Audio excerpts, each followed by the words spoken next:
শাপলা চত্বরে মারা গেছে অ্যাটলিস্ট কমপক্ষে, এবং এটা তারা আইডেন্টিফাই করতে সক্ষম হয়েছে। 5ই মে মতিঝিলের শাপলা চত্বরে রাস্তাগুলো সব বন্ধ করে দিয়ে, পাতি নিভাই দিয়ে ক্লিয়ারিং অপারেশন চালানো হলো।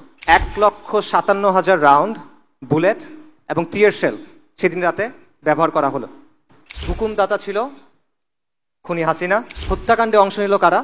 র্যাব, বিজিবি, পুলিশ এবং যুবলীগ। হাসিনা সংসদে দাঁড়ায় বলছিল যে ওরা রং মেখে শুয়েছিল ওখানে, কেউ মারা যায় না ওখানে। এটা তারা বলল যে 61 জন মানুষ শাপলা চত্বরে মারা গেছে অ্যাটলিস্ট কমপক্ষে। শাপলা কেবলমাত্র শাহবাগের প্রতিক্রিয়া না, শাপলা কেবল একদিনের আন্দোলন না, শাপলা হলো ফিরিঙ্গিদের চাপায় দেওয়া সেকুলার ব্যবস্থার বিরুদ্ধে, ফিরিঙ্গিদের চাপায় দেওয়া নিজামের বিরুদ্ধে বিদ্রোহ করে নিজামে ইসলাম কায়েম করার তামান্না। 5ই অগস্টের কথা চিন্তা করেন, তখন অনেক মানুষের একটা প্রশ্ন ছিল, এই লং মার্চ হবে, সবাই কি আসবে, এই যে হাসিনা সে কি আসলে যাবে? তখন আমি একটা লেখা লিখছিলাম, তখন আমি বলছিলাম এত কিছু চিন্তা করার দরকার নাই, কে ডাক দিল কে ডাক দিল না, কে কালকে থাকলো কে কালকে থাকলো না, এগুলো নিয়ে চিন্তা করেন না, রাস্তায় নেমে যান। ইতিহাস সাক্ষ্য দেয় এখানে 550 বছর মুসলিমদের শাসন ছিল, ইনশাল্লাহ এখানে আবার ইসলামী শাসন কায়েম হবে। রাখছে তোমারি ভাই, মিটাবে জুলুম চিরতরে, তাকে কোথা খুঁজে বলো পাই। বিসমিল্লাহ ওয়াসসালাতু ওয়াসসালামু আলা রাসূলিল্লাহ ওয়া আলা আলিহি ওয়া সাহবিহি ওয়া সাল্লামা তাসলিমান কাসীরা, আম্মা বাদ। রাব্বি ইশরাহ লি সাদরি ওয়া ইয়াসসির লি আমরি ওয়াহলুল উকদাতাম মিন লিসানি ইয়াফকাহু কওলি। আসসালামু আলাইকুম ওয়া রাহমাতুল্লাহি ওয়া বারাকাতুহু।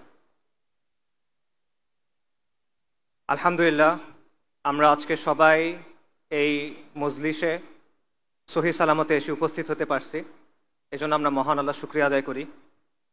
আল্লাহ সুবহানাহু ওয়া তাআলা না চাইলে এটা সম্ভব হতো না, এটা আল্লাহ সুবহানাহু ওয়া তাআলার রাহমা, এটা আল্লাহ সুবহানাহু ওয়া তাআলার নিয়ামত, তাই আমরা আল্লাহ শুকরিয়া আদায় করি আলহামদুলিল্লাহ। আমরা আয়োজক ভাইদের শুকরিয়া জানাই, তারা অনেক সময় নিয়ে অনেক কষ্ট করে অনেক পরিশ্রম করে এই অনুষ্ঠানের আয়োজন করছেন, আল্লাহ যেন তাদের উত্তম জাযা দেন।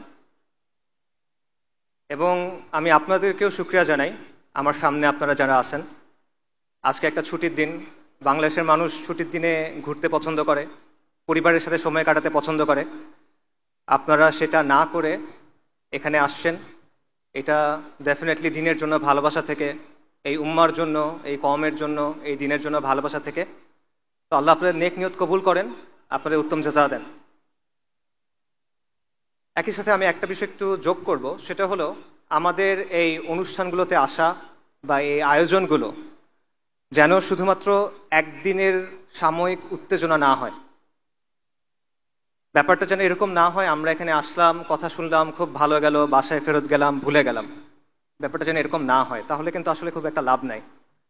রাদার ব্যাপারটা এমন হওয়া উচিত, এই আলোচনাগুলো আমরা আসলাম এবং এখান থেকে আমরা কিছু একটা নিয়ে যেতে পারলাম, এমন কিছু যেটা আমার চিন্তার খোরাক হবে, এমন কিছু যেটা আমাকে আমল করতে উদ্বুদ্ধ করবে, নেক আমল করতে উদ্বুদ্ধ করবে এবং দিনের জন্য কাজ করতে উদ্বুদ্ধ করবে। আমাদের মধ্যে দিনের প্রতি ভালোবাসা আছে, কিন্তু শুধুমাত্র ভালোবাসা থাকলে কিন্তু হবে না। আমাদের দিনের জন্য যে ভালোবাসা আছে এটাকে দিনের প্রতি দায়িত্ববোধে পরিণত করতে হবে। আমাদের মধ্যে দিনের প্রতি জজবা আছে, জজবা খুব ভালো, কিন্তু এই জজবাটাকে দৃঢ় সংকল্পে পরিণত করতে হবে। আমাদের মধ্যে দিনের জন্য আবেগ আছে, সেই আবেগটাকে ডিসিপ্লিনে পরিণত করতে হবে যাতে আমরা দিনের জন্য প্রপারলি কাজ করতে পারি। এবং আমাদের মধ্যে উত্তেজনা আছে, সেটাকে আমাদের কাজে লাগাতে হবে যাতে করে আমরা দিনের জন্য কুরবানি করতে পারি। তো এই ব্যাপারটা শুধুমাত্র আপনাদের কাজ না, এটা আমাদেরও দায়িত্ব আছে, বক্তাদের দায়িত্ব আছে, শ্রোতাদের দায়িত্ব আছে, আয়োজকদের দায়িত্ব আছে। বাট ইন জেনারেল আমি এই কথাটা বললাম এবং আমি দোয়া করি আল্লাহ আজ্জা ওয়া জাল যেন আমাদের এই চেষ্টাটা, আমাদের এই প্রচেষ্টা, আমাদের এই কথা, কষ্ট করে এখানে আসা, এটা কবুল করেন। কারণ মহান আল্লাহ সুবহানাহু ওয়া তাআলা যদি সন্তুষ্ট না হন, আল্লাহ যদি রাজি খুশি না হন, তাহলে আমরা যে কাজকর্ম করতেছি এগুলো আলটিমেটলি কোনো ফলাফল নাই। আর কয়েকদিন পর 5ই মে 2013 সালে শাপলা চত্বরে যে ম্যাসাকার, সেটার 1 যুগ পূর্তি।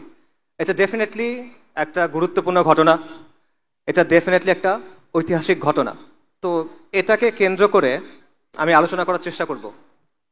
তবে আমাদের সামনে এরকম গুরুত্বপূর্ণ আরও কিছু তারিখ আছে, যেমন ধরেন 4ই মে 1798 সালে 4ই মে টিপু সুলতান মহীশূরের বাঘ উনি ফিরিঙ্গি কাফেরদের সাথে জিহাদ করতে করতে ইন্তেকাল করছিলেন।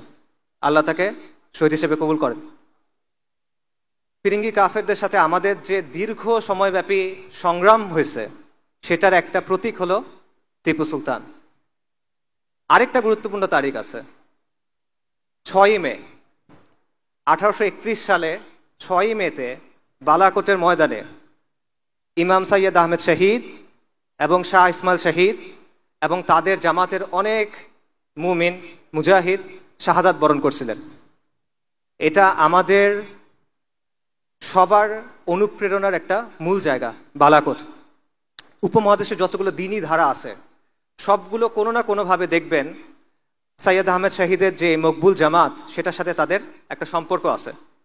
আকাবিরে দেওবন্দ সৈয়দ আহমেদ শহীদের জামাতের সাথে সম্পৃক্ত, আকাবিরে আহলুল হাদিস তারা সৈয়দ আহমেদ শহীদের জামাতের সাথে যুক্ত।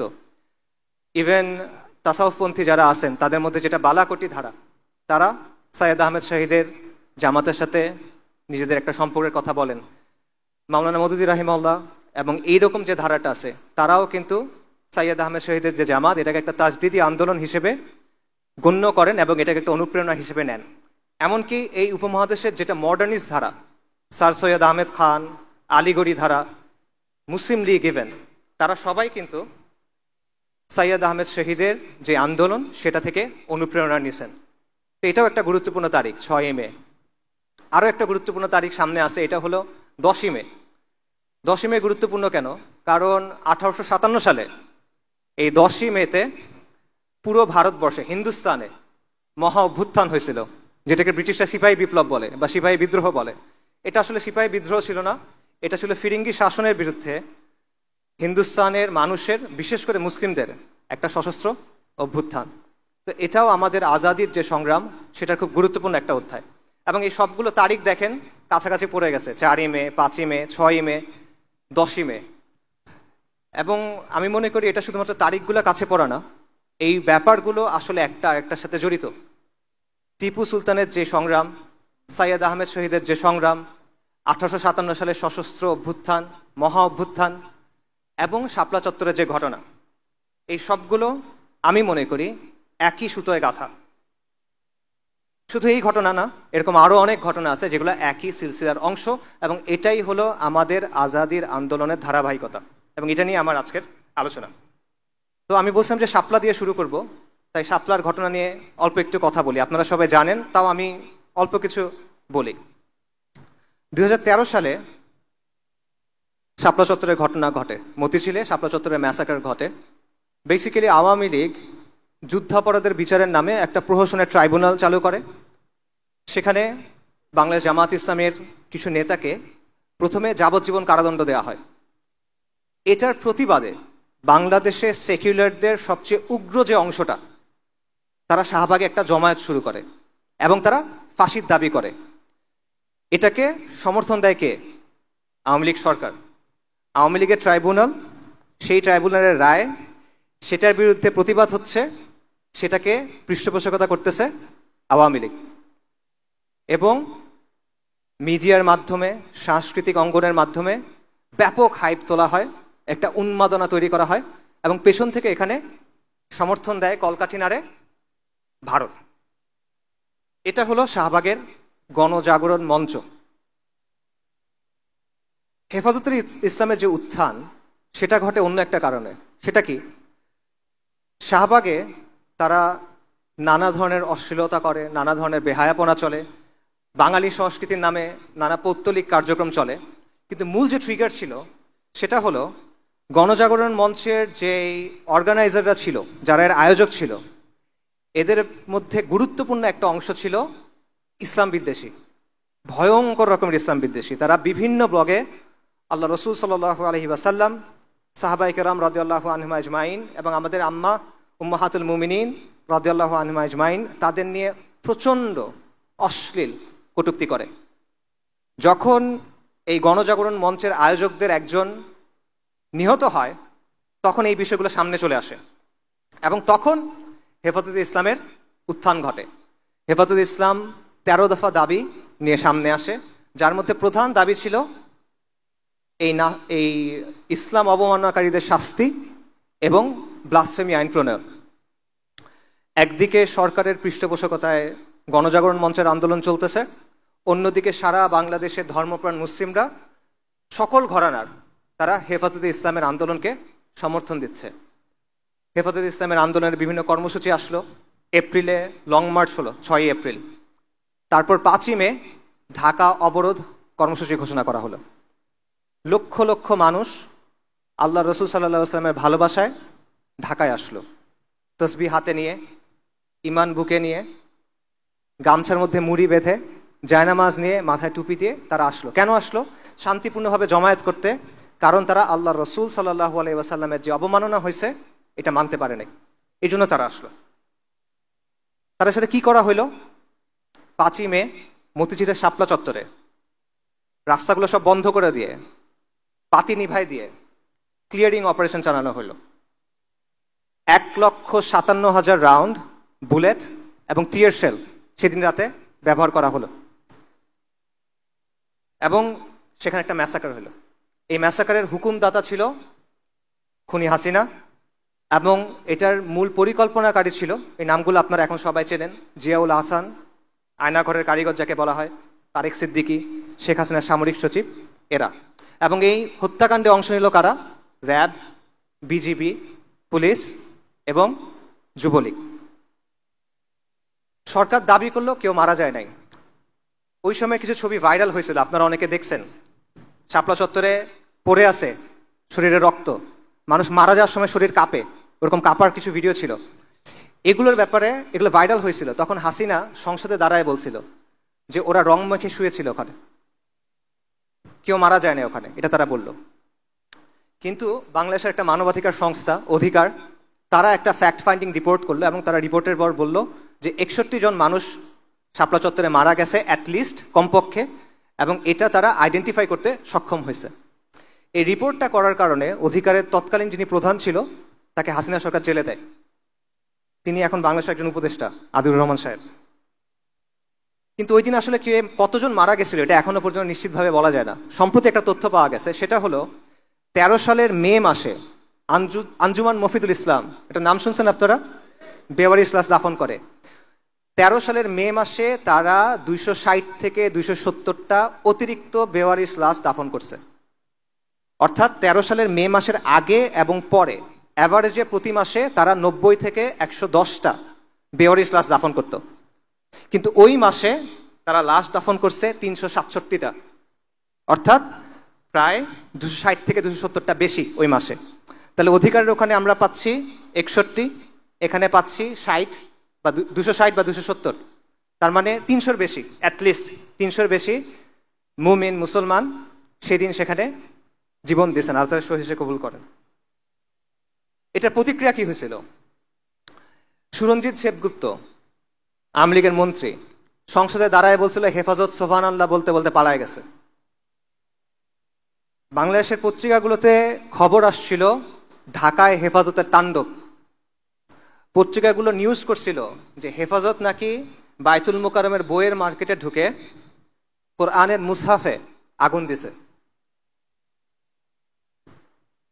যারা ভিকটিম, এই মিডিয়া তাদেরকে আগ্রাসী হিসেবে প্রেজেন্ট করলো।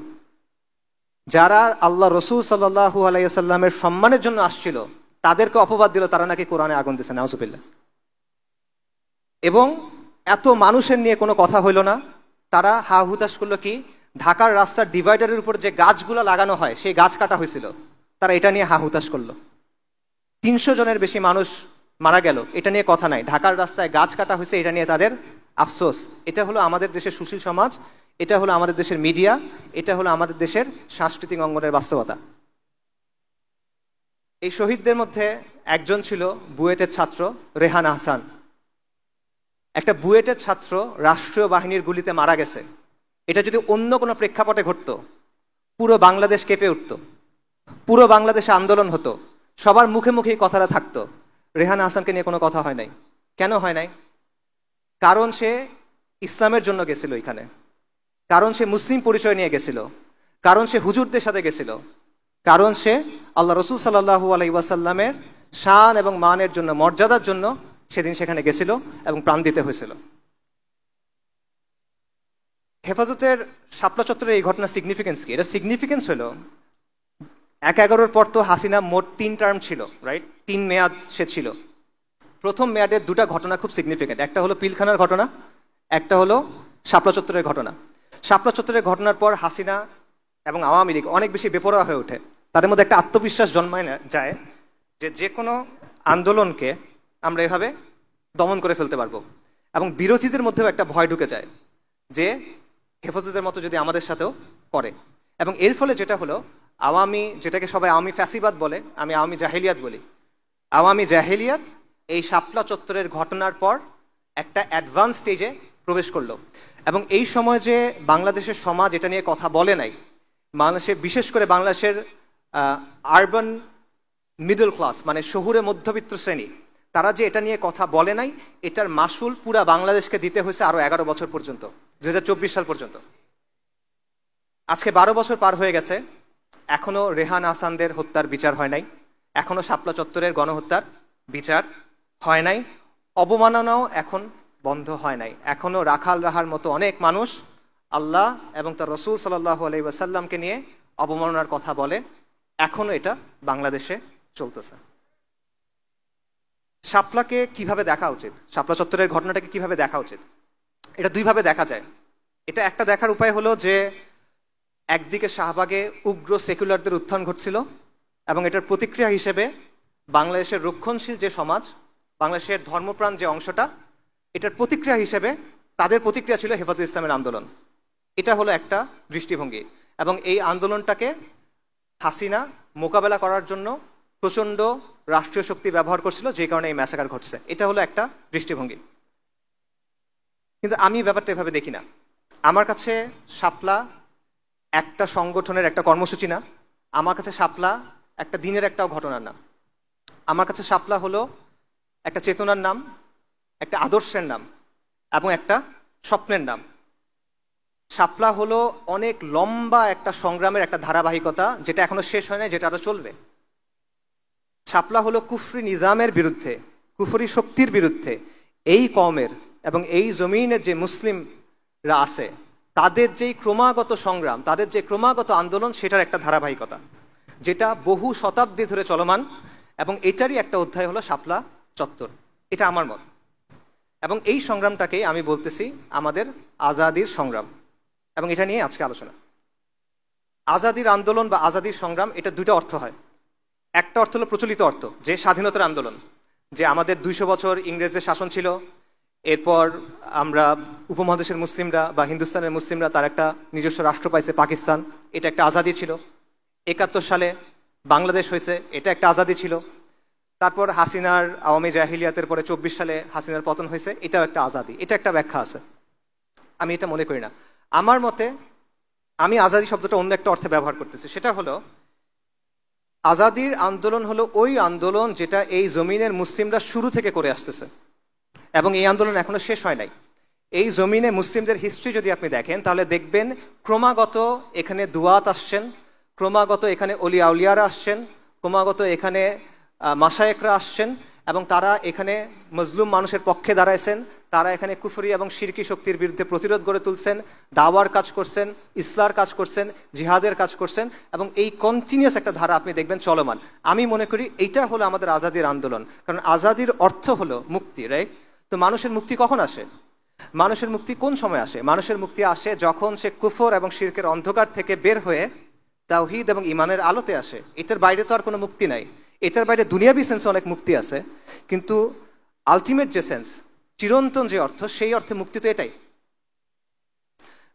বাংলা, এই বঙ্গভূমিতে, মুসলিম বঙ্গে কন্টিনিউয়াসলি যে ওলামায়ে কেরাম আসছেন, মুজাদ্দিদগণ আসছেন, দায়ীগণ আসছেন, তারা কিসের জন্য এতগুলো কষ্ট করছেন? তারা কিসের জন্য এত কাজ করছেন? কাদেসিয়ার যুদ্ধের একটা বিখ্যাত ঘটনা আছে, আপনারা সবাই জানেন। ইসলামী খিলাফা যখন পারস্য সাম্রাজ্যকে আক্রমণ করলো, মহাবীর রুস্তম, তার সামনে মুসলিমদের একজন প্রতিনিধি গেলেন। প্রতিনিধির নাম হলো সাহাবী রবি ইবনে আমর রাদিয়াল্লাহু আনহু। রুস্তম তাকে জিজ্ঞেস করলেন যে তোমরা এখানে কেন আসছো, কি চাও তোমরা মুসলিমরা? উনি তখন বললেন, আমাদেরকে আল্লাহ পাঠাইছেন, আমরা আসছি মানুষকে মানুষের গোলামি থেকে বের করে এক আল্লাহর গোলামির দিকে নেয়ার জন্য। আমরা আসছি মানুষকে দুনিয়ার সংকীর্ণতা থেকে বের করে দুনিয়া এবং আখিরাতের প্রশস্ততার দিকে নেয়ার জন্য। আমরা আসছি ধর্মের অন্যায় এবং অবিচার থেকে মানুষকে দিন ইসলামের আদল এবং ইনসাফের দিকে আনার জন্য।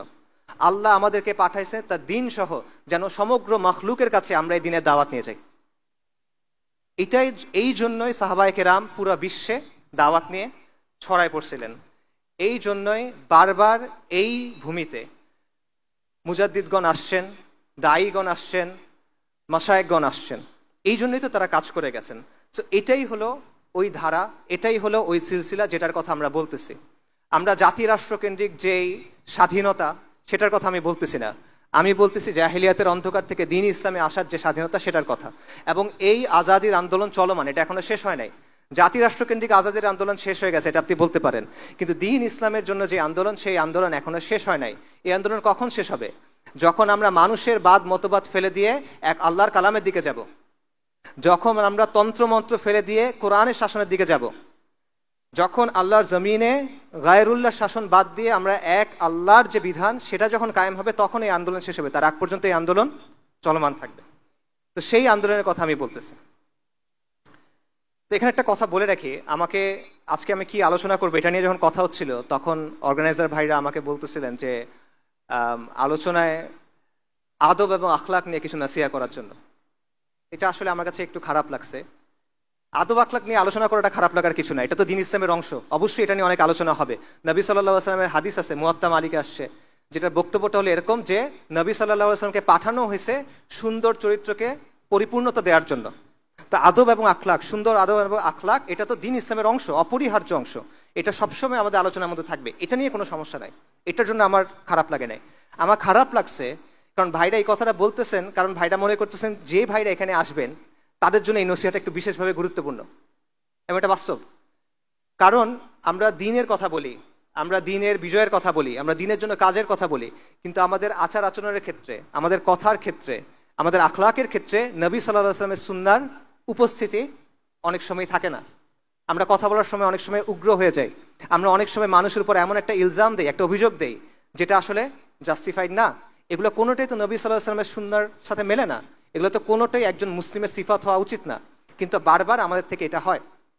এটা তো বাহ্যিক সুন্নাহ, যেভাবে আপনার পোশাক, আপনি পোশাকের মধ্যে সুন্নাহ পালন করার চেষ্টা করতেছেন, আপনার আদব আখলাকের মধ্যে তো এটা থাকার কথা, কিন্তু আনফর্চুনেটলি এটা আমাদের অনেকের মধ্যে থাকে না। এখন আপনারা যুক্তি দিতে পারেন যে আপনি আমাদেরকে এটা বলতেছেন, অমুকরাও তো এরকম করে, তমুকরাও তো করে, ওদের আচরণ আরো খারাপ, ওদের আখলাক আরো খারাপ। হ্যাঁ সত্য, তাতে কি হয়েছে? এটা তো আপনার জন্য দলিল না। আরেকজনের কাজ দিয়ে তো আপনাকে বিচার করা হবে না। আপনার বিচার হবে আপনার জ্ঞান বুদ্ধি অনুযায়ী, আপনার বিচার হবে আপনার ইলম অনুযায়ী, আপনার বিচার হবে আপনার প্রেক্ষাপট অনুযায়ী। আরেকজন একটা ভুল কাজ করলে এটা তো আপনার ভুল করার জন্য দলিল হয়ে যায় না। এই জবাব কি আপনি আল্লাহ সুবহানাহু ওয়া তাআলাকে দিতে পারবেন? অমুক এটা করছিল তাই আমি এটা করছি? তো এই বিষয়টা মাথায় রাখা। আমি আপনাদের আদব আখলাক নিয়ে নাসিহা করবো না, আসলে এটা আপনারা নিয়মতান্ত্রিকভাবে ওলামায়ে কেরামের কাছ থেকে শুনবেন, জানবেন, দেখবেন, দেখে শিখবেন, বই পড়বেন। আমি যেটা করব সেটা হলো আপনাদেরকে আপনাদের যে শেকড়, আপনাদের যে পরিচয়, আপনাদের যে বংশ, সেটা চেনে দিব। কারণ আমাদের অবস্থাটা হয়েছে, আমরা অনেক রইস ফ্যামিলির মানুষ, আমরা অনেক সম্ভ্রান্ত এক সিলসিলার সন্তান, কিন্তু আমাদের পরিচয়টা আমরা ভুলে গেছি, আমাদের শেকড়টা আমরা ভুলে গেছি, আমাদের বংশ পরিচয়টা আমাদেরকে ভুলায় দেওয়া হয়েছে। এবং আমাদের অবস্থা হয়েছে সবকিছু ভুলে আমরা পথে ঘাটে ঘুরে বেড়াচ্ছি এবং আমাদের আচরণ ওরকম হয়ে গেছে। তো এই কারণে আমি আপনাদেরকে আপনাদের বংশটা, আপনাদের পরিচয়টা, আপনাদের আত্মপরিচয়ের শেকড়টা চেনাই দিব। তারপর আপনারা সিদ্ধান্ত নেবেন আপনার আচরণ কেমন হওয়া উচিত, আপনার কাজ কেমন হওয়া উচিত, আপনার কথা কেমন হওয়া উচিত। আমাদের আজাদির আন্দোলনের ইতিহাস, এটা শুরু কখন? আমরা জানি যে বাংলায় মুসলিম শাসন শুরু হলো ইখতিয়ার উদ্দিন মোহাম্মদ বিন বখতিয়ার খিলজির যে অভিযান, তারপর 1203-এর পর। কিন্তু এর বহু আগে বাংলায় কিন্তু ইসলাম আসছে। কত আগে? রংপুরে লালমনিরহাটে একটা মসজিদ আছে, সাহাবা মসজিদ বলা হয়। এটা 69 হিজরিতে তৈরি। 69 হিজরি মানে বোঝেন কত আগে? কারবালাতে সাইয়েদিনা হুসাইন রাদিয়াল্লাহু আনহু যখন শহীদ হইলেন, সেটা কত সালের ঘটনা? 61 হিজরি। তার 8 বছর পরে হলো 69 হিজরি। 69 হিজরি মানে সাহাবায়ে কেরাম তখনও দুনিয়াতে আছেন রাদিয়াল্লাহু আনহুম আজমাইন। মুহাম্মদ বিন কাসেম সিন্ধু বিজয় করছেন কখন? উনি বিজয় করছেন 92 হিজরিতে। তারও 23 বছর আগে হলো 69 হিজরি। 4 মাযহাবের যে ইমাম আছেন তাদের মধ্যে সবার আগে জন্মকার ইমাম আবু হানিফা, তার জন্ম কখন? 80 হিজরিতে। 69 হিজরি তার 11 বছর আগের কথা। 69 হিজরিতে এখানে মসজিদ ছিল মানে এখানে মুসলিম ছিল। মসজিদ ছিল মানে ধারণা করা হয় সেই মসজিদের চারপাশে মুসলিম জনপদ ছিল। তাহলে কত আগে থেকে এখানে ইসলাম আছে চিন্তা করেন। ইসলামের শেকড়টা কত পুরনো চিন্তা করেন। আমাদের যে ইসলাম এটা কি নদিয়ার ইসলাম? আমাদের ইসলামের যে শেকড় এটা কি লোকায়ত ইসলামের শেকড়? আমাদের ইসলামের হলো সাহাবায়ে কেরামের ইসলাম, তাবেঈনদের সময়ের ইসলাম। তো আমাদের আজাদির আন্দোলনের শুরুটা সেখানে 69 হিজরিতে অ্যাটলিস্ট, বা তারও আগে যাবে। এবং এই সময়ের পরে মুসলিম শাসন কায়েম হওয়ার আগেও শত শত বছর ধরে বহু দায়ী, বহু মাশায়েখ, বহু অলি আউলিয়া এই জমিনে আসছেন। তারা এখানে দাওয়াতের কাজ করছেন, ইসলাহার কাজ করছেন, সংগ্রাম করছেন, জিহাদও করছেন। এবং এরকম অনেক ঘটনা আপনারা জানেন, এরকম অনেক ঘটনা বাংলায় প্রচলিত আছে। আমি আপনাদের কয়েকটা এক্সাম্পল দিই। যেমন বাবা আদম শহীদের নাম আপনারা অনেকে হয়তো বা শুনবেন, বিশেষ করে বিক্রমপুর, মুন্সিগঞ্জ এই অঞ্চলের মানুষ যারা। তার ব্যাপারে প্রচলিত আছে যে সেন রাজাদের যখন শাসন চলতেছিল তখন তারা মুসলিমদের উপর অনেক বেশি অত্যাচার করত। এই অত্যাচারের খবর জেনে বাবা আদম শহীদ একটা সেনাবাহিনী নিয়ে এখানে আসছিলেন তাদের সাথে ফাইট করার জন্য। এবং সেই যুদ্ধে তিনি শহীদ হয়ে যান। কিন্তু তিনি শহীদ হয়ে যাওয়ার পর পুরো বিক্রমপুরের মানুষ ইসলাম গ্রহণ করে, এটা প্রচলিত আছে। এটা কখনের ঘটনা? এটা হলো 1200 শতাব্দীর ঘটনা। আপনারা হজরত শাহ মাখদুম রহমতুল্লাহ আলাইহি তার কথা জানেন, বিশেষ করে রাজশাহীর মানুষ তার কথা জানবেন। তার হিস্ট্রি কি? তার ব্যাপারে প্রচলিত আছে যে ওই সময়ের যে হিন্দু রাজারা ছিল বা পৌত্তলিক রাজারা ছিল তারা অনেক বেশি অত্যাচার করতো এবং তারা নানা ধরনের পূজা করতো। তারা নরবলি দিত, মানুষকে পূজার জন্য জবাই করতো সহজ ভাষায়। এবং সাধারণ মুসলিমরা খুব পেরেশান ছিল, তাদের সাহায্য করার জন্য শাহ মাখদুম আসছিলেন। তার ব্যাপারে বলা হয় তিনি পদ্মার তীরে একটা কেল্লা তৈরি করছিলেন এবং এই যে মজলুম মানুষ সেখানে এসে আশ্রয় নিত এবং এটার নাম হয়ে যায় মাখদুম নগর। এবং পরবর্তীতে তিনি মুসলিমদের একটা বাহিনী নিয়ে এই রাজাদের বিরুদ্ধে ফাইট করেন। এটা কখনের কথা? এটাও 1200 শতাব্দীর কথা। আপনারা হজরত শাহজালাল রহমতুল্লাহ আলাইয়ের কথা জানেন। তিনি সিলেটে কেন আসছিলেন? রাজা গৌরগোবিন্দ ছিল, তার শাসনামলে একজন মুসলিম তার ছেলের আকিকা করছিল গরু জবাই দিয়ে, বলা হয় তার নাম বুরহান উদ্দিন। এটা যখন রাজা শুনছে ওই ছেলেকে মেরে ফেলছে এবং মুসলিমদের উপর অত্যাচার করা শুরু করছে। এই খবর শুনে সুলতান ফিরোজ শাহ বাহিনী পাঠাচ্ছেন যে একে পরাজিত করার জন্য, কিন্তু পরাজিত হচ্ছে না।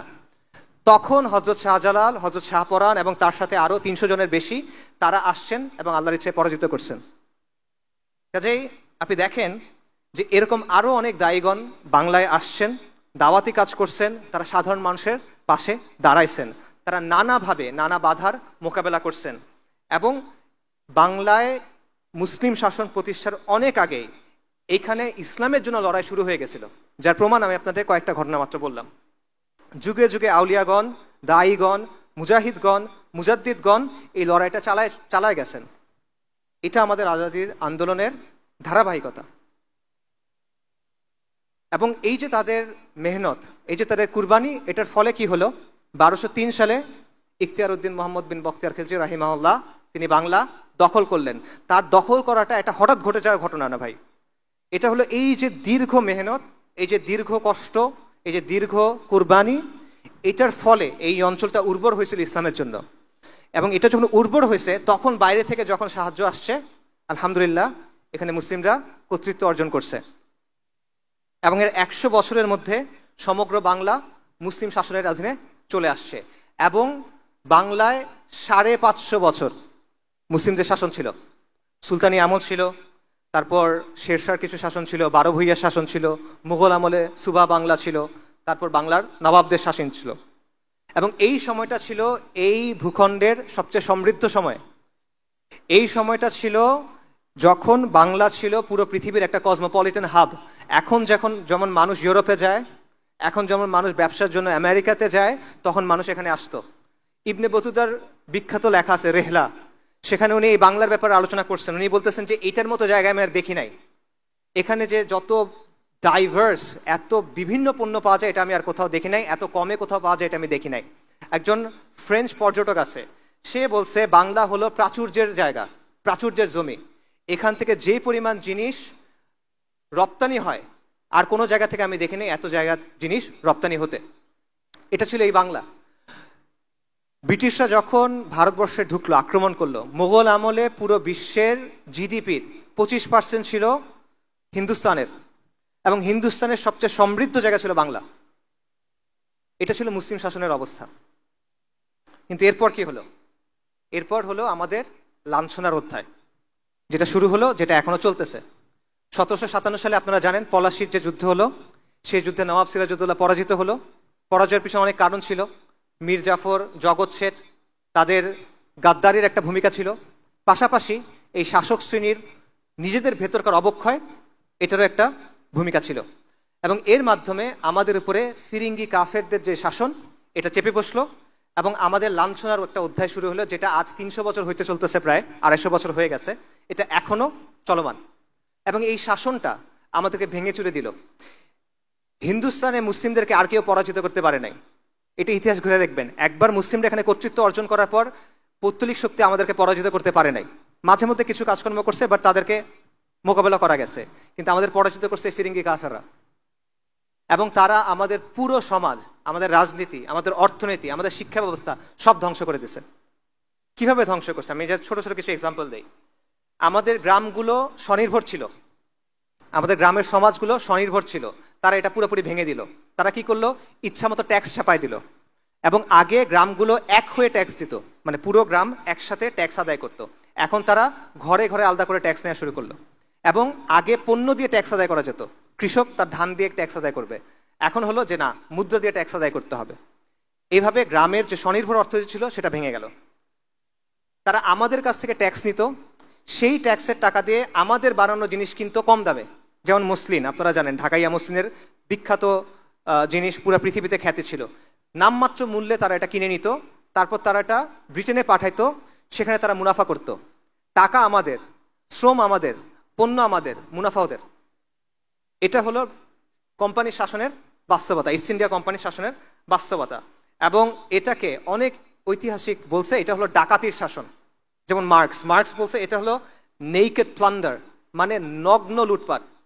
এবং আমেরিকান একজন ঐতিহাসিক আছেন রেজিনাল্ড রেইনল্ডস, সে বলতেছে এটা হলো robbery in the name of commerce, বাণিজ্যের নামে ডাকাতি। এই কাজটা তারা এখানে করছে। এবং এটার ফলে কি হয়েছে? যেই জায়গাটা ছিল হিন্দুস্তানের সবচেয়ে সমৃদ্ধ জায়গা, যেখানে 550 বছর মানুষ দারিদ্র কি চিনত না, সেখানে একের পর এক দুর্ভিক্ষ হওয়া শুরু করলো।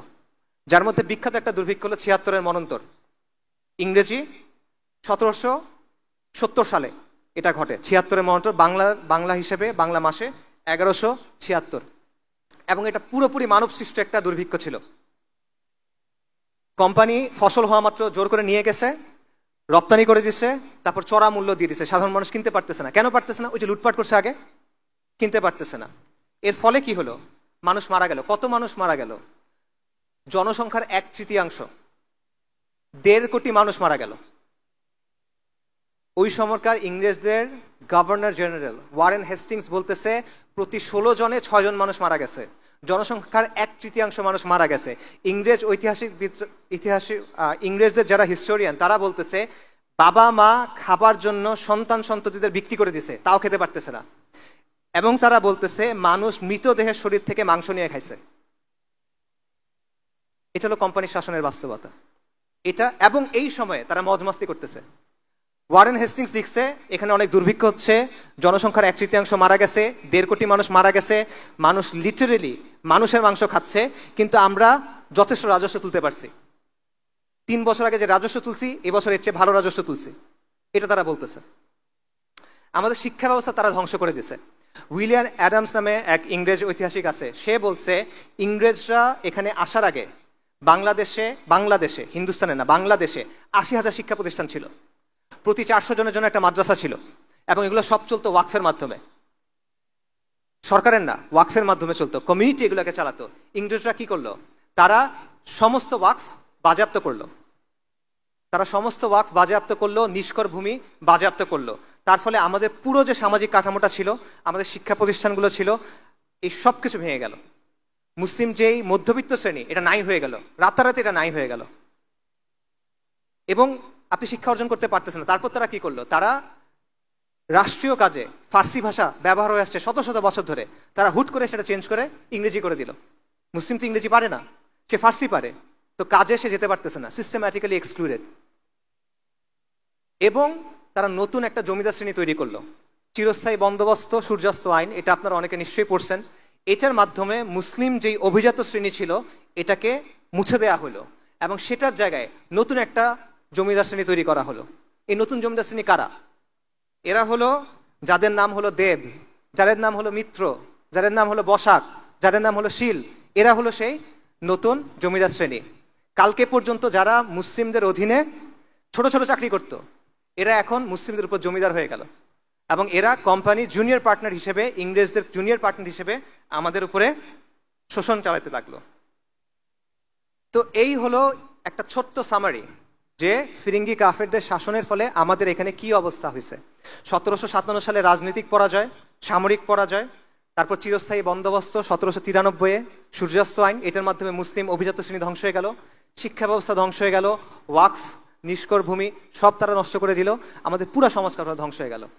যারা ছিল হিন্দুস্তানের শাসক, যারা ছিল এইখানের কর্তৃত্বের অধিকারী, সম্মান এবং মর্যাদার অধিকারী, তারা অল্প কয়েক দশকের মধ্যে নিরক্ষর, অশিক্ষিত, দুর্বল, লাঞ্ছিত হয়ে গেল। এটা হলো আমাদের লাঞ্ছনার অধ্যায়। এবং একজন আইরিশ দার্শনিক আছে, এডমন্ড বার্গ, বিখ্যাত দার্শনিক, সে বলছে যে কোম্পানি বা ফিরিঙ্গিদের যে শাসনটা এখানে ছিল এটা হলো আ রুল অফ ভায়োলেন্স অ্যান্ড অপ্রেশন, সহিংসতা আর জুলুমের শাসন, আর টাইরানি দ্যাট নেভার রেস্টেড, নিরন্তর স্বৈরাচার, নিরন্তর অত্যাচার। এবং বলছে এটা হলো নেকড়ের শাসন, আ রুল অফ ওলস। কিন্তু এখানে আসলে শেষ না, এইখানে আমাদের আজাদির আন্দোলনের নতুন ধারা কিন্তু এই সময়ে শুরু হওয়া। ইংরেজ শাসনের প্রথম 100 বছরে মুসলিমরা কি করছে?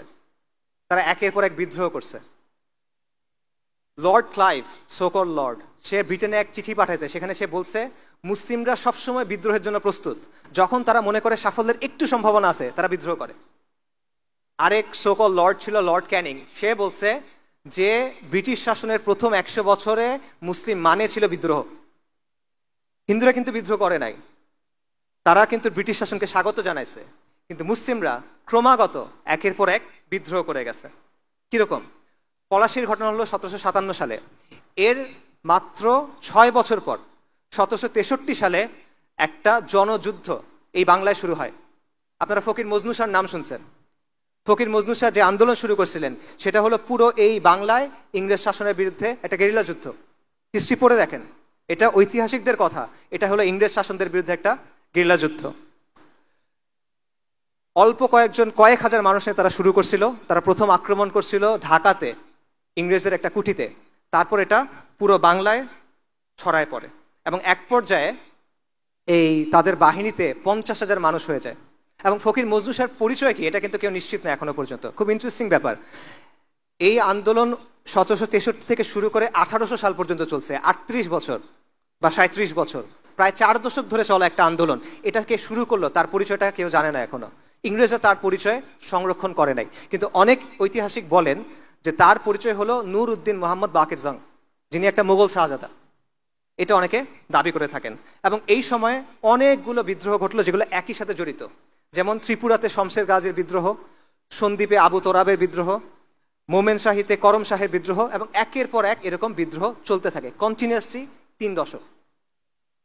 এই সময়টায় যখন বাংলায় ফকির মজনু শাহর নেতৃত্বে এই লড়াই চলতেছে বা তার অনুসারীরা লড়াই করতেছে, তখন 1798 সালে মহীশূরে টিপু সুলতান, মহীশূরের বাঘ, ইংরেজদের বিরুদ্ধে জিহাদ করতেছেন, এবং তিনি এই জিহাদে শহীদ হয়ে গেলেন। তিনি যখন শহীদ হয়ে গেলেন তখন তাকে যে পরাজিত করছিল সেই ইংরেজ বাহিনীর প্রধান ছিল কর্নওয়ালিস। কর্নওয়ালিস যখন কলকাতায় আসলো তখন কলকাতার যারা ধনিক শ্রেণী, কলকাতার যারা জমিদার, কলকাতার যারা বাবুরা, তারা কি করলো?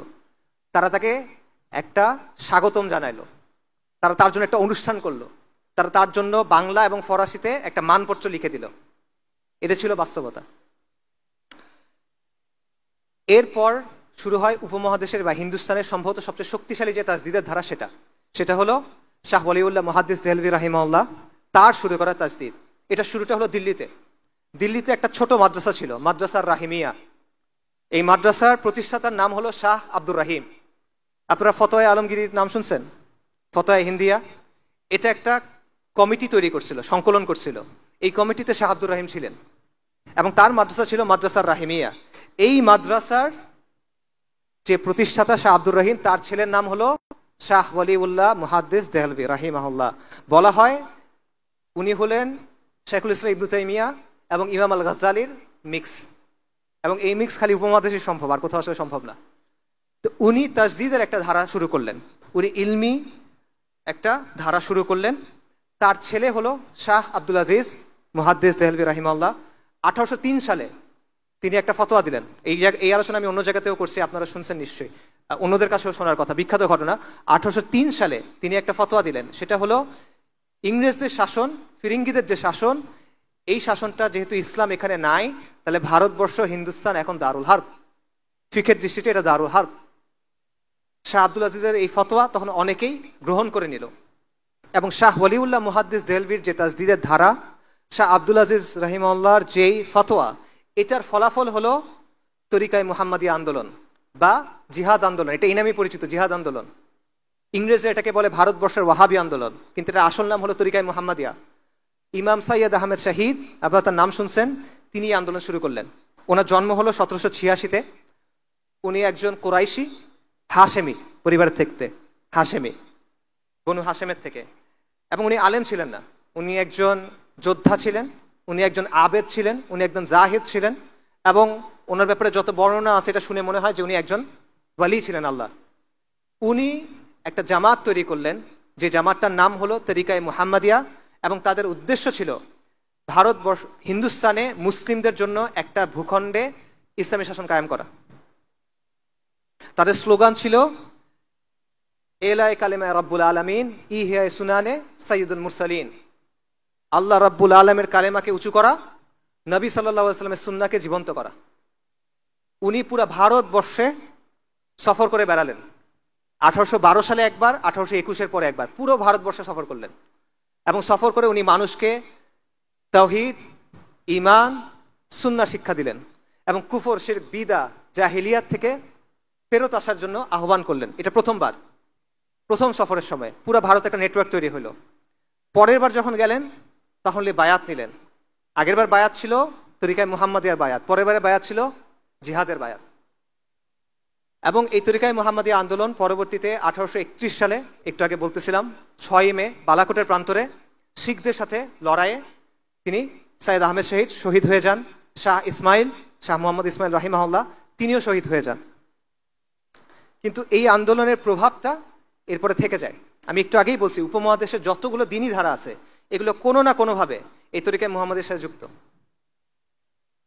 আকাবিরে দেওবন্দ, আকাবিরে আহলুল হাদিস, সবাই এটার সাথে যুক্ত।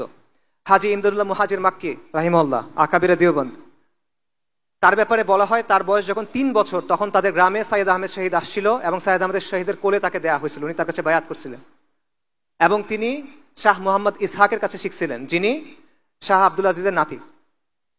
উপমহাদেশে আহলে হাদিসদের যারা বড় ব্যক্তি, 2 জন বড় ব্যক্তি আছে, সৈয়দ নাজির হোসেন দেহলভী এবং নওয়াব সিদ্দিক খান ভূপালী বা কান্নৌজি।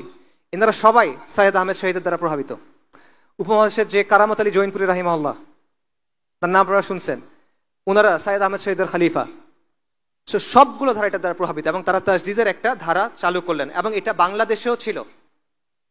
বালাকোটে বাংলাদেশের মুজাহিদ শহীদ হয়েছেন, সাইয়্যেদ আহমেদ শহীদের কাছে বাংলাদেশের মানুষ বায়াত করছে। তিতুমির রাহিমাহুল্লাহ, বাংলার না, তিনি সাইয়্যেদ আহমেদ শহীদের খলিফা ছিলেন। তিনি সাইয়্যেদ আহমেদ শহীদের সাথে হজে গেছিলেন, এবং সাইয়্যেদ আহমেদ শহীদের একজন বিখ্যাত খলিফা ছিলেন মাওলানা ইনায়েত আলী। উনি বাংলাদেশের এই যে উত্তরবঙ্গের যে এরিয়াটা, এখানে এসে দীর্ঘ সময় দাওয়া করছেন। এবং বাংলাদেশের যে মানুষ, বাংলাদেশের ছোট ছোট গ্রামের মানুষ, তারা মুষ্টি বলতো, এটা ছোট ছোট করে চাল দিত, প্রত্যেক ঘর থেকে চাল দিত। কেন? ওনারা জিহাদ করবেন, এই জিহাদের জন্য আমরা এটা দিচ্ছি। বাংলাদেশের মা বোনেরা তারা তাদের অলংকার দিত, কেন? মুজাহিদদের জন্য এটা দাও। এবং বাংলাদেশের ঘরের গরু বাছুর বিক্রি করে তারা মুজাহিদদের জন্য এটা দিত। ডেইলি স্টারের যে সম্পাদক আছে মাহফুজ আলম সাহেব, তার বাবা আবুল মনসুর আহমেদ, তার একটা বই আছে আমার দেখা রাজনীতির 50 বছর। ওই বইয়ের প্রথম চ্যাপ্টারে দেখবেন ওনারা সাইয়্যেদ আহমেদ শহীদের জামা, তাদের যে জামা, এই জামার কিছু গান ছিল, নাশিদ ছিল, সেই একটা নাসির ওই বইয়ের একদম শুরুতে উনি লিখছেন, কারণ ওনাদের গ্রামে এটা প্রভাব ছিল তখনও। এটা হলো সৈয়দ আহমেদ শহীদের আন্দোলনের প্রভাব। তার জামাতে বিখ্যাত বাঙালি কয়েকজন সদস্যের নাম আমি বলি। একজন হলো মাওলানা ইমামউদ্দিন আল বাঙ্গালী, নোয়াখালীর বিখ্যাত মানুষ, ওয়ারেস আলী বাঙ্গালী, নূর মোহাম্মদ নিজামপুরি আল বাঙ্গালী, এনারা সবাই সৈয়দ আহমেদ শহীদের জামার মধ্যে ছিলেন। তিতুমিরের কথা আপনারা সবাই জানেন। তিতুমির রাহিমাহুল্লাহ বাংলায় এসে এই দাওয়াতটা শুরু করছিলেন। বাংলার তখন মুসলমানদের অবস্থা কি? মুসলমানরা তখন ধুতি পরে, মুসলমানদের নাম হিন্দুদের মতো, মুসলমানদের নামের শুরুতে শ্রী যোগ করে, পূজার জন্য মুসলমানদের কর দিতে হয়, মসজিদ বানাতে হলে হিন্দুদের গিয়ে কর দিতে হয়, এরকম একটা অবস্থা। এবং মুসলমানরা হিন্দুদের অনুকরণ করতেছে সবকিছুর মধ্যে। এই অবস্থায় তিতুমির রাহিমাহুল্লাহ এসে কোরআন সুন্নাহর দাওয়াত দিলেন, কুফর শিরক বিদা ফাহিশার বিরুদ্ধে দাওয়াত দিলেন। এবং তিনি মুসলিমদের বললেন যে তোমাদের নাম এরকম হইতে হবে, তোমরা ধুতি বন্ধ করে এই পড়ো, লুঙ্গি পড়ো। এই বিষয়গুলো তারা তখন করলেন এবং তার চারপাশে বিরাট একটা জামাত তৈরি হয়ে গেল। এবং যখন জামাত তৈরি হয়ে গেল তখন এই হিন্দু জমিদাররা তার বিরোধিতা করলো, তাদের বিরুদ্ধে অ্যাটাক করা শুরু করলো। এবং তখন নারিকেল বাড়িয়াতে একটা বিরাট মসজিদ ছিল, সেইখানে তারা একটা কেল্লা তৈরি করলো, যেটার নাম হলো বাঁশের কেল্লা। এবং খণ্ড খণ্ড যুদ্ধ হলো, যেখানে তারা ইংরেজ আর্মিকেও পরাজিত করলো। 1830 নভেম্বর থেকে 1831 নভেম্বর পর্যন্ত 24 পরগনা এবং নদিয়ার বিশাল এলাকা তিতুমির রাহিমাহুল্লাহ যে জামাত দখল করে রাখছিল।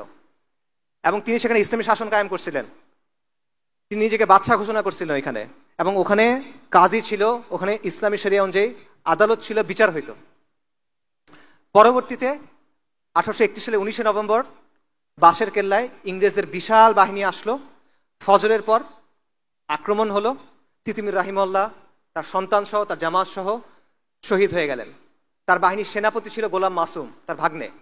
তাকে ইংরেজরা বলল যে তুমি মাফ চাও, ক্ষমা চাও, তোমাকে ছেড়ে দিব। উনি বলেন আমরা ফিরিঙ্গি কাফেরদের কাছে মাফ চাইবো না। তখন ওনাকে ওইখানে ফাঁসি দেয়া হলো। এবং তখন ইংরেজ বাহিনীর এক মেজর বলতেছিল যে আমরা আজকে জিতছি, কিন্তু আজকে যারা প্রাণ দিছে সে তার নিজের ধর্মের জন্য যুদ্ধ করছে এবং সে তার দেশের জন্য যুদ্ধ করছে এবং তারা মহাপুরুষ। ইংরেজরা এটা বলতেছে। এটা হলো আমাদের আজাদির আন্দোলনের ধারা, এটা হলো আপনার পূর্বপুরুষ ভাই। হাজী শরীয়তুল্লাহর আন্দোলন, ফরাজি আন্দোলন নিয়ে আমি দীর্ঘ আলোচনা করছি অন্য জায়গায়, এখানে অত কথা বলবো না।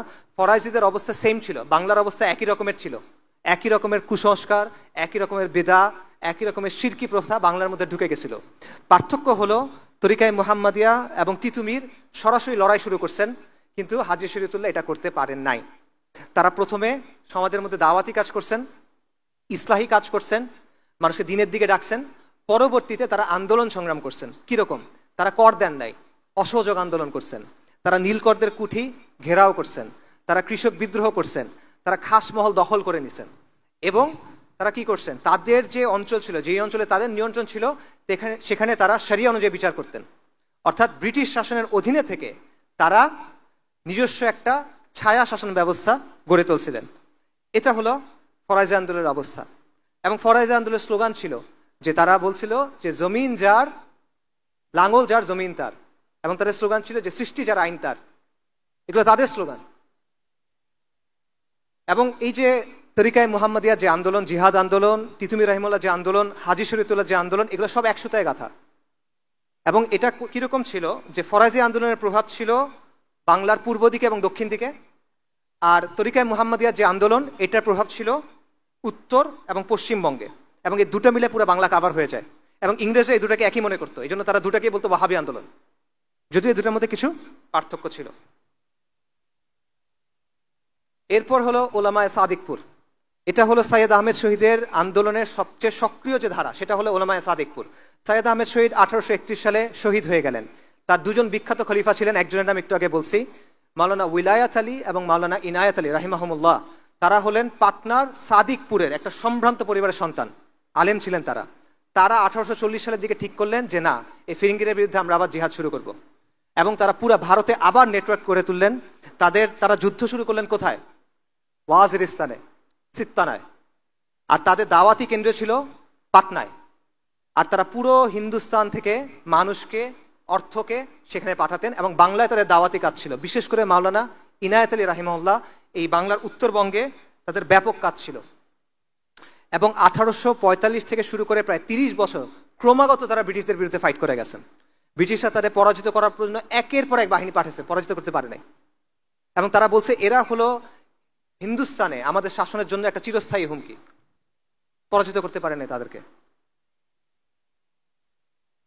এবং বাংলায় যেটা বললাম, তরিকায়ে মুহাম্মদিয়ার যে আন্দোলন, মাওলানা উলামায়ে সাদিকপুরের যে আন্দোলন, সেটার অবস্থান ছিল এবং তাদের এখানে দাওয়াতি কাজকর্ম ছিল, যেটার প্রভাব এখনো বিদ্যমান। এবং শেখ ডক্টর আসাদুল্লাহ গালিব তার একটা থিসিস আছে, সেখানে তিনি বলতেছেন যে মাওলানা ইনায়েত আলী দাওয়াতের কারণেই এই অঞ্চলগুলো এখন আহলে হাদিস, কারণ তাদের মধ্যে প্রোটো আহলে হাদিস কিছু ব্যাপার ছিল। একটা ইন্টারেস্টিং বিষয় হলো, মাওলানা ইনায়েত আলী ওয়াজিরিস্তানে জিহাদ করছেন, জিহাদ আন্দোলনকে তিনি অর্গানাইজ করছেন। আবার তিনি বাংলায় ছিলেন, বাংলায় দাওয়াতি কাজ করছেন, কিন্তু বাংলায় কিন্তু তারা জিহাদ করেন নাই। ফরাজি আন্দোলন বাংলায় জিহাদ করে নাই, কিন্তু তারা ওয়াজিরিস্তানে এবং বালাকোটে সাহায্য পাঠাইছে, তিতুমিরের কাছে সাহায্য পাঠাইছে। এটা কেন? এটার সুনির্দিষ্ট কোনো উত্তর জানা যায় না। তবে এটার একটা ব্যাখ্যা হইতে পারে এরকম, যে ওইখানের যে বাস্তবতা, সিত্তানার যে বাস্তবতা, দুর্গম অঞ্চল, পাহাড়ি অঞ্চল, সীমান্তবর্তী অঞ্চল, ওইখানকার মানুষ হলো গোত্রীয় মানুষ, যোদ্ধা মানুষ, এই বাস্তবতাগুলো এখানে ছিল না, যেই কারণে এখানে তারা দাওয়াতি কাজ করছেন কিন্তু লড়াই করেন নাই। আল্লাহু আ'লাম। এরপর হলো 1857 সালের মহা অভ্যুত্থান, যেটাকে ইংরেজরা সিপাহী বিপ্লব বলে। এটা সিপাহী বিপ্লব না, এটা হলো ইংরেজ শাসনের বিরুদ্ধে একটা অভ্যুত্থান, একটা সশস্ত্র অভ্যুত্থান ছিল এটা, যেটা ব্যর্থ হয়েছিল। কিন্তু এই অভ্যুত্থানের পেছনে মূল, এটা একটা জাতীয় অভ্যুত্থান ছিল, এখানে হিন্দুরাও অংশগ্রহণ করছে, শিখরাও অংশগ্রহণ করছে, এটা সত্য। কিন্তু এখানে মূল চালিকা ছিল মুসলিমরা, এটা ব্রিটিশ ঐতিহাসিকরা স্বীকার করে। এবং তরিকায়ে মুহাম্মদিয়ার যেই নেতারা ছিলেন তারা এখানে ব্যাপক ভূমিকা রাখছেন। যেমন মাওলানা উলায়াত আলী হায়দ্রাবাদের যে মুসলিম সেনারা ছিল, সৈনিকরা ছিল, তাদের উদ্বুদ্ধ করছিল যে তোমরা এদের বিরুদ্ধে বিদ্রোহ করো। এবং এভাবে অন্যান্য নেতারা পাঞ্জাব এবং মাদ্রাসায় এভাবে উদ্বুদ্ধ করছিল। মাওলানা আহমদুল্লাহ শাহ নামে একজন মানুষ ছিলেন রাহিমাহুল্লাহ, তিনি ইন্ডিয়া ঘুরে ঘুরে মুসলিমদের কাছে বয়ান করতেন যে এই ফিরিঙ্গি কাফেরদের বিরুদ্ধে আমাদের জিহাদ করতে হবে, এরা আমাদের উপর অনাচার করতেছে, এরা আমাদের উপর কুফর চাপায় দিচ্ছে, এদের বিরুদ্ধে আমাদের জিহাদ করতে হবে। এবং এই কারণে তার মাথার উপরে 50,000 রৌপ্য মুদ্র পুরস্কার ঘোষণা করা হয়েছিল, যে মাওলানা আহমদুল্লাহর মাথা এনে দাও, তাকে 50,000 রূপা দেওয়া হবে, রৌপ্য মুদ্রা দেওয়া হবে। এবং শেষ পর্যন্ত তাকে শহীদ করে দেওয়া হয়। এবং এই কারণে 1857 যে অভ্যুত্থান, এটা যখন ব্যর্থ হলো, তখন সবচেয়ে বেশি শাস্তি দেওয়া হয়েছিল কাদের? ওলামায়ে কেরামদের। শুধুমাত্র দিল্লিতে 500 ওলামায়ে কেরামকে ফাঁসি দেওয়া হয়েছিল, এবং হাজার হাজার ওলামায়ে কেরাম এবং ছাত্রদের, তলেবুল ইলমকে হত্যা করা হয়েছিল। শামেলির কথা আপনারা জানেন, 1857 সালের কথা। উত্তরপ্রদেশে একটা জায়গা আছে শামেলি, সেই জায়গাতে ব্রিটিশরা পালায় যায়, মুসলিমরা রাস্তায় বের হয়ে আসে, এবং 3-4 মাসের মতো এখানে মুসলিমদের শাসন ছিল। এই শাসনের সামগ্রিক নেতৃত্বে কে ছিল? হাজি ইমজাজুল্লাহ মুহাজির মাক্কি রাহিমাহুল্লাহ। এবং সেইখানে যোদ্ধাদের নেতৃত্বে কে ছিল? মাওলানা কাসেম নানুতুবি রাহিমাহুল্লাহ। এবং সেখানে কাজী ছিল, কাজী কে ছিল? রশিদ আহমেদ গঙ্গোহী রাহিমাহুল্লাহ। এই নামগুলো পরিচিত লাগে? এরা কারা? আকাবিরা দেওবন্দেরা। এর পরবর্তীতে ওনারা গিয়ে 1866 সালে দেওবন্দ আন্দোলন শুরু করেন, দেওবন্দ মাদ্রাসা দারুল উলুম দেওবন্দ প্রতিষ্ঠা করেন। তারাও এই সময়ে ইসলামী শরিয়া কায়েম করার চেষ্টা করছিলেন। তো এই হলো আমাদের আজাদির আন্দোলনের ধারার একটা সংক্ষিপ্ত সামারি। সংক্ষিপ্ত বলছে, এটা আরো লম্বা আলোচনা করা সম্ভব। সাহাবা মসজিদ থেকে শুরু করে শাহ মখদুম, শাহজালাল থেকে শুরু করে শাহ ওলিউল্লাহ, মজনু শাহ থেকে শুরু করে তিতু মীর, হাজি শরীয়তুল্লাহ থেকে শুরু করে হাজি ইমদাদুল্লাহ, সাইয়দ আহমেদ শহীদ থেকে শুরু করে ইনায়েত আলী রাহিমাহুমুল্লাহ। এটা হলো আমাদের উত্তরাধিকার, এটা হলো আমাদের সিলসিলা, এটা হলো আমাদের আদর্শ, এটা হলো আমাদের পরিচয়। আপনারা এই সিলসিলার মানুষ। আমাদের কাছে ইসলামটা এসে পৌঁছাইছে, আজকে এসে আমরা এখানে আলোচনা করতেছি, অবশ্যই এটা আল্লাহ আজ্জা ওয়া জাল্লার ইচ্ছা, বাকি এই মহান মানুষদের কুরবানি, এই মহান মানুষদের ত্যাগ তিতিক্ষার কারণে।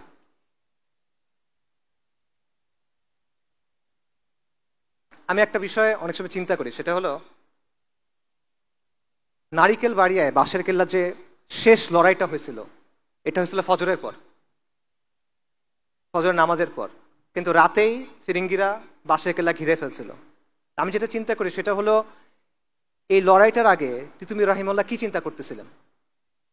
তিনি তো বুঝে ফেলছেন যে লড়াই করতে হবে, শাহাদাতের সংকল্প করে ফেলছেন।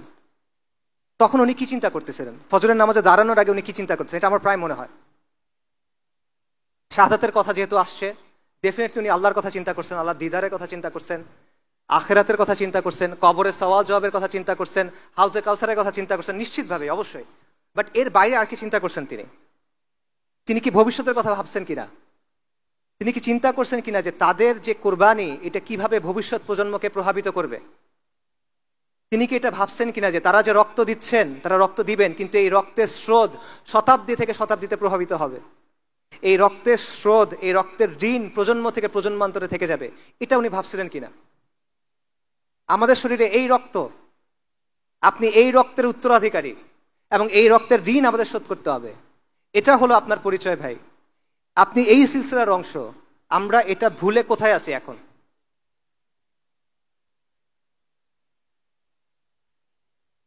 চিন্তা করে দেখেন, ওনারা যদি দেখতো যে এত কুরবানির পর আজকে মুসলমানের ছেলেরা তারা কাফেরদের অনুকরণ করতেছে, তারা মুশরিকদের অনুকরণ করতেছে, তাদের কাছে আসলে কেমন লাগতো?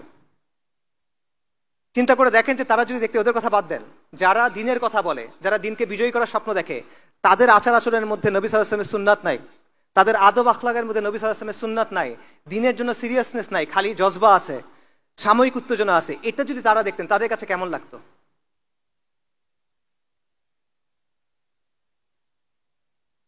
আপনারা অনেক সম্মানিত, অনেক মর্যাদাবান একটা পরম্পরার অংশ। আমরা অনেক মর্যাদাবান একটা সিলসিলার অংশ। আমরা অনেক বড় গৌরবের উত্তরাধিকারী, কিন্তু এটা আমরা বুঝি না, এটা আমরা উপলব্ধি করি না। এই জিনিসটা ভাই আমরা উপলব্ধি করার জন্য চেষ্টা করি।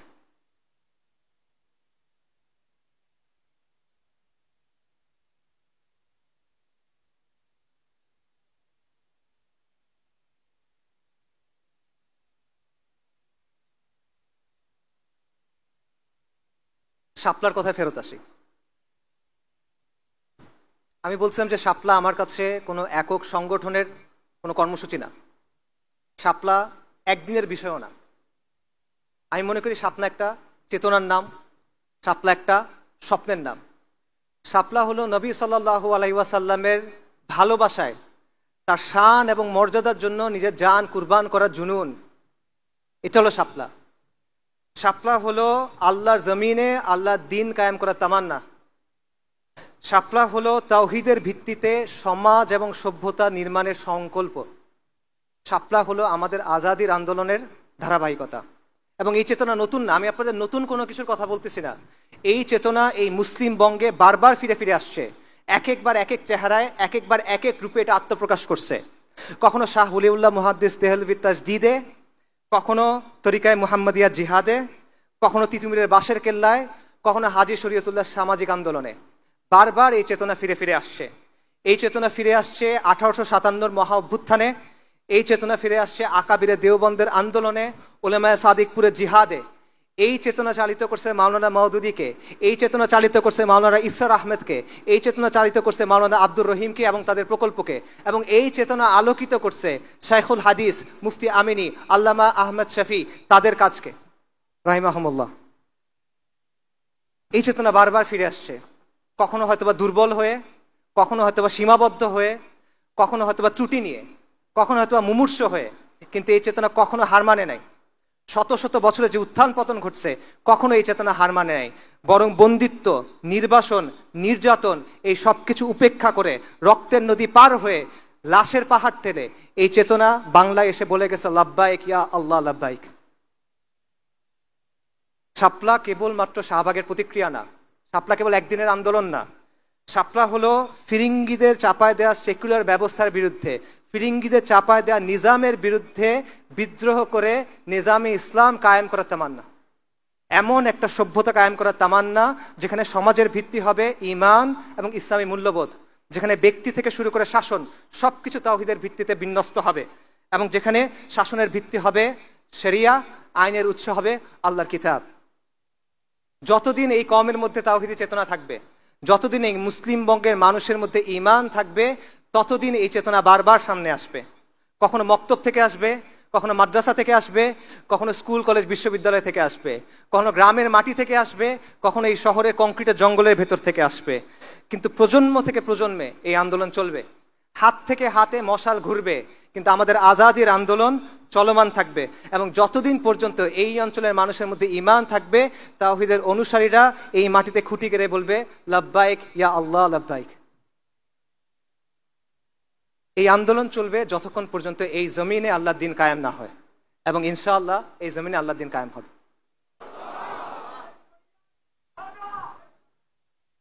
আমরা আমাদের কমকে গালি দেই যে বাঙালিদের দিয়ে কিছু হবে না, কিন্তু হয়তো এই যে হিস্ট্রি বললাম, হয়তো দিল্লি সালতানাতের সময় বাংলাদেশের নাম ছিল বুলগাকপুর, বাংলার নাম ছিল বুলগাকপুর। বুলগাকপুর মানে বিদ্রোহের শহর, যে যারা এখানে আসে বিদ্রোহ করে কিছুদিন পর পর।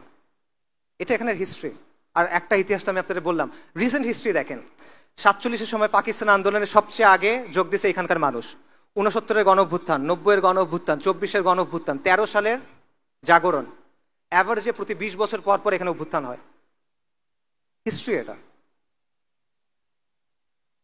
আবার হবে এখানে অভ্যুত্থান, নিশ্চিত এটা হবে, লিখে রাখেন।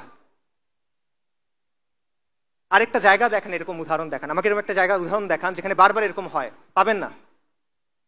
আবার হবে এখানে অভ্যুত্থান, এবং পরিবর্তন সম্ভব। আল্লাহ আমাদের চোখের সামনে দেখা দিয়েছেন পরিবর্তন সম্ভব, কিন্তু এখানে আমাদের কাজ করতে হবে। আমরা কাজ না করলে হবে না। আমরা মনে করি যে আরেকজন কেউ এসে কাজটা করে দিবে, আমরা আরেকজনের জন্য অপেক্ষা করি, এভাবে হবে না। আমাদের সক্রিয় হতে হবে, আমাদের নামতে হবে, আমাদের কাজ করতে হবে, তাহলে হবে। 5ই অগস্টের কথা চিন্তা করেন, তখন অনেক মানুষের একটা প্রশ্ন ছিল, এই লং মার্চ হবে, সবাই কি আসবে, এই যে হাসিনা সে কি আসলে যাবে? তখন আমি একটা লেখা লিখছিলাম, তখন আমি বলছিলাম এত কিছু চিন্তা করার দরকার নাই। কে ডাক দিল, কে ডাক দিল না, কে কালকে থাকলো, কে কালকে থাকলো না, এগুলো নিয়ে চিন্তা করেন না। রাস্তায় নেমে যান, আপনি আগায় যান, ইনশাল্লাহ ইতিহাস হয়ে যাবে। আলহামদুলিল্লাহ ইতিহাস হয়ে গেছে। আমরা যখন নামি, আমরা যখন কাজ করি, তখন পরিবর্তন হয়ে যায়, এটা বাস্তবতা। কিন্তু যদি আমরা সত্যিকারের পরিবর্তন চাই, এরকম পরিবর্তন না যেগুলো হয়ে আসছে, প্রকৃত পরিবর্তন চাই, তাহলে আমাদের দীর্ঘমেয়াদী পরিকল্পনা করতে হবে। ওই যে বললাম, আমাদের দিনের জন্য ভালোবাসা আছে, এটাকে দায়িত্বে পরিণত করতে হবে। জজবা আছে, এটাকে দৃঢ় সংকল্পে পরিণত করতে হবে। উত্তেজনা আছে, এটাকে সুশৃঙ্খল কাজে পরিণত করতে হবে, তা না হলে হবে না। সো এই জমিনে, এই শহরে আবার একদিন অভ্যুত্থান হবে, ইন্তিফাদা হবে, লিখে রাখেন ইনশাআল্লাহ। কিন্তু সেটাকে আমরা বিপ্লব পর্যন্ত নিয়ে যাব কিনা, এটা নির্ভর করবে আমাদের উপরে।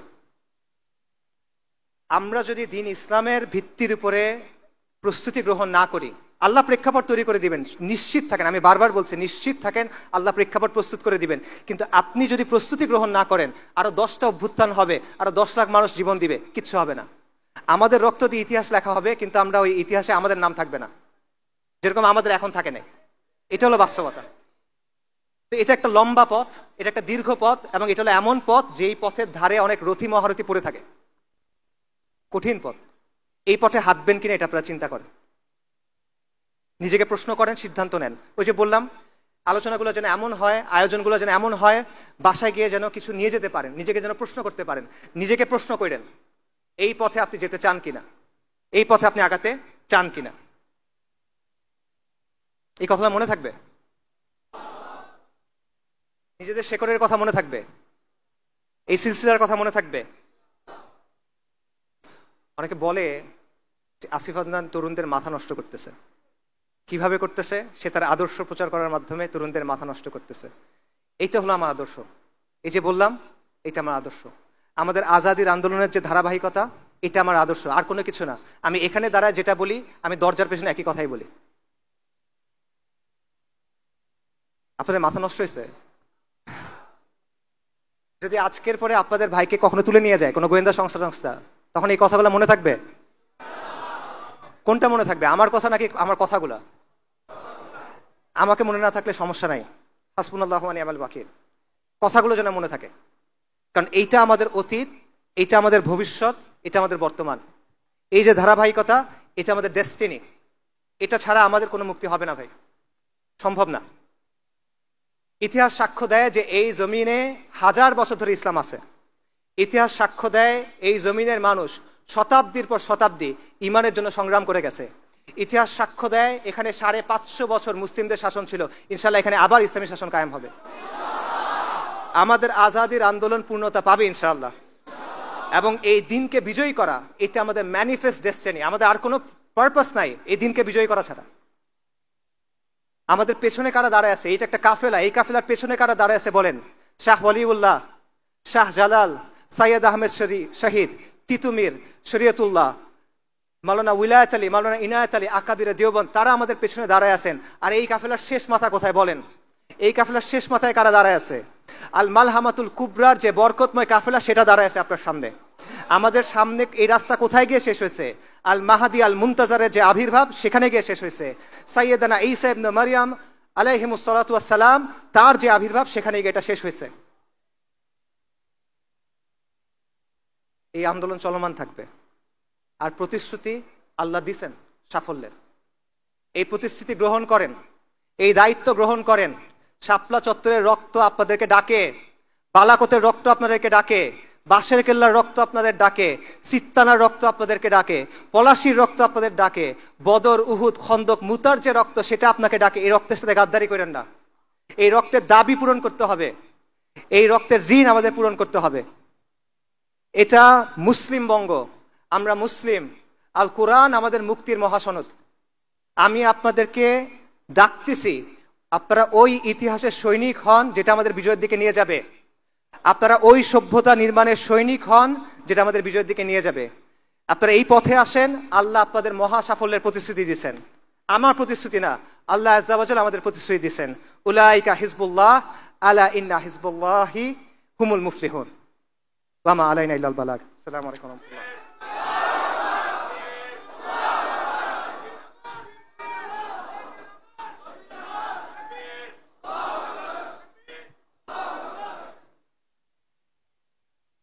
तकबीर तकबीर। तेरा मेरा रिश्ता क्या, तेरा मेरा रिश्ता क्या? ए दिन अमर, ए दिन अमर। सबीलुना सबीलुना, तरीकुना तरीकुना। इम्मा शहादा, इम्मा शहादा। ডাকছে তোমারি ভাই, মিটাবে জুলুম চিরতরে, তাকে কোথা খুঁজে বলো পাই।